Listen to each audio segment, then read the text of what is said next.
Hi, everybody. You guys know I love visuals, right? So my part of this presentation is to just give you a foundation of the beginning part of this book using a visual.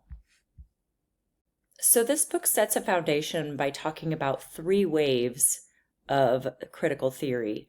And in the first wave, this is kind of a visual of what that looks like.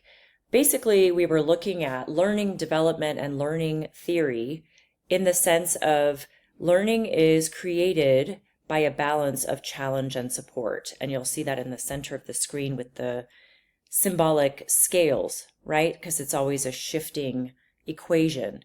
So including student readiness, which is internal, adding challenge and support, which is external and internal, and then having students struggle equals growth and development. So development in the first wave of critical theory was linear, somewhat sequential, and progressed in a universal pattern.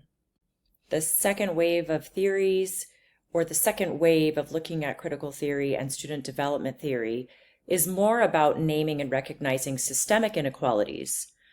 The limitation at this point was not interrogating those, right? So we recognize, yes, there's power, there's privilege, there's oppression, that's all tied into student identity, but we're not interrogating those systems yet in this wave.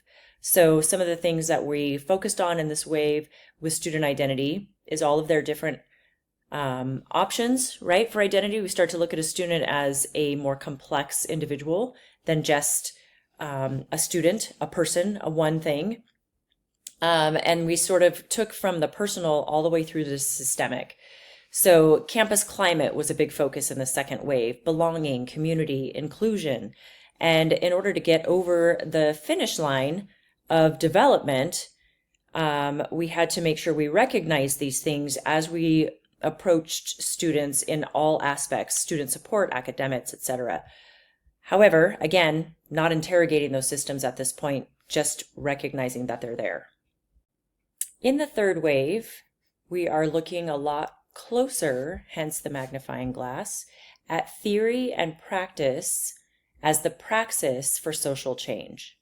We're looking at the structures of inequality. We're looking at policy, which is the macro, all the way to daily life, which is the micro. We're no longer just describing student experience. We're now using a critical analysis, right, to actually look at the frames of student development. One of the quotes I pulled from this wave is to reconsider our focus when looking at student development theory and practice and field knowledge. So at this point, the third wave is more about interrogating those systems that were identified in the second wave. And it builds upon itself. Everything in this book refers back to this setup.